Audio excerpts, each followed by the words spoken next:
اپنے آپ کو حضور کی سنتوں کے زیورات سے مزین و آراستہ کیا جائے، پھر خوشی کے موقع پر، پھر غمی کے موقع پر، پھر خلوت میں، پھر جلوت میں،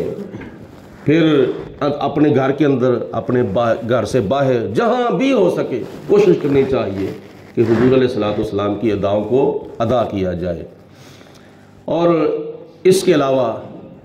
چوتھے نمبر پر حضور علیہ الصلوۃ والسلام کا ہمارے اوپر حق یہ ہے کہ نبی پاک علیہ الصلوۃ والسلام کے ساتھ زیادہ سے زیادہ محبت کی جائے، اور حضور علیہ الصلوۃ والسلام کی محبت کے بغیر تو کچھ بھی اللہ کی بارگاہ میں قبول نہیں ہے۔ اگر بندہ سخاوت نہیں کرتا بلکہ سخاوتوں کی انتہا کر دیتا ہے لیکن حضور سے محبت نہیں کرتا تو اس کی سخاوتیں کسی کام نہیں آئیں گی۔ حضور کی محبت کے بغیر نماز ٹکر ہے، حضور کی محبت کے بغیر روزہ فاقہ ہے، حضور کی محبت کے بغیر زکوٰۃ ٹیکس ہے، حضور کی محبت کے بغیر حج عمرہ سیر و تفریح کا نام ہے، حضور علیہ الصلوۃ والسلام کی محبت کے بغیر یہ سب کچھ زوال ہے، اور اگر حضور کی محبت کا چراغ سینے میں روشن ہے تو یہ سب کچھ کمال ہے۔ یہ یاد رکھیں، حضور علیہ الصلوۃ والسلام نے ارشاد فرمایا کہ اتنی دیر تک تم کامل مومن نہیں ہو سکتے جتنی دیر تک اپنے تمام رشتہ داروں سے بڑھ کر، بیوی بچوں سے بڑھ کر، رشتہ داروں سے، تمام یاروں بیلیوں سے بڑھ کر، حتیٰ کہ والدین سے بھی بڑھ کر مجھ سے محبت نہ کرو۔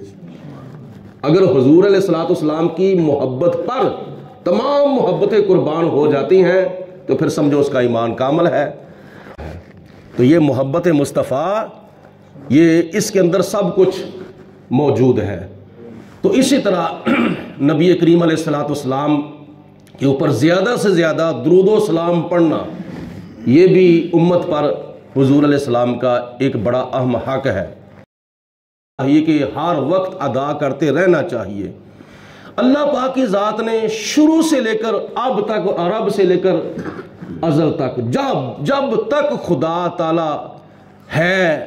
تب تک نبی پاک علیہ الصلوۃ والسلام کے اوپر اللہ پاک درود و سلام بھیجتا تھا، بھیجتا ہے اور بھیجتا رہے گا۔ یہ ہے اللہ تعالیٰ کی حضور علیہ الصلوۃ والسلام سے محبت۔ اور اسی طرح نبی پاک علیہ السلام نے فرمایا کہ جو بندہ چاہتا ہے نا قیامت کے دن میں اپنے آقا مولا جناب حضرت محمد مصطفیٰ صلی اللہ علیہ وسلم کے زیادہ سے زیادہ قریب ہو جاؤں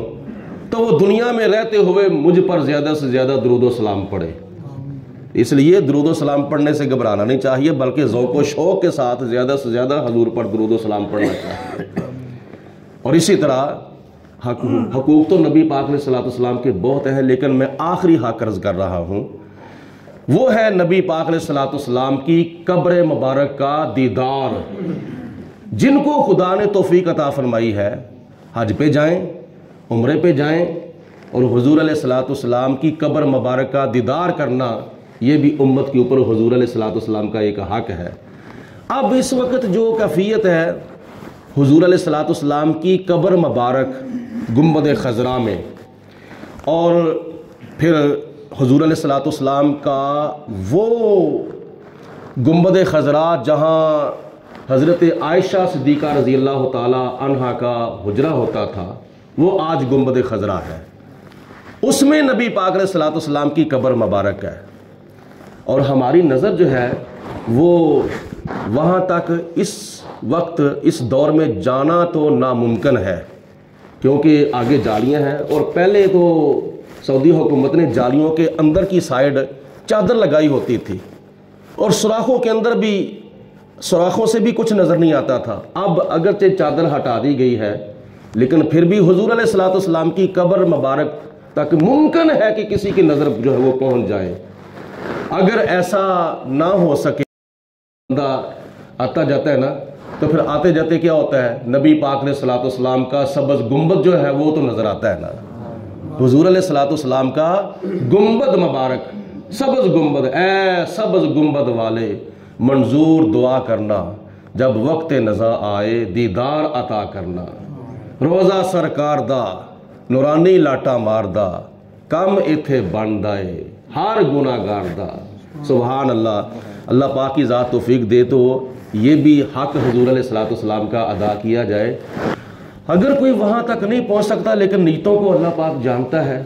بہرحال اللہ پاک کی ذات ہم سب کو زیادہ سے زیادہ نبی پاک علیہ الصلوۃ والسلام کے ساتھ وفا کرنے کی توفیق عطا فرمائے کہ محمد سے وفا تو نے تو ہم تیرے ہیں، یہ جہاں چیز ہے کیا لوح و قلم تیرے ہیں۔ الصلاۃ والسلام علیک یا سیدی یا رسول اللہ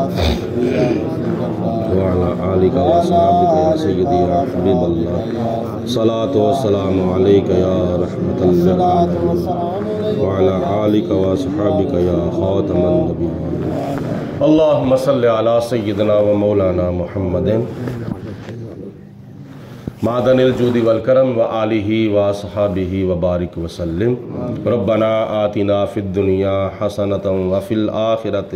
حسنۃ و قنا عذاب النار۔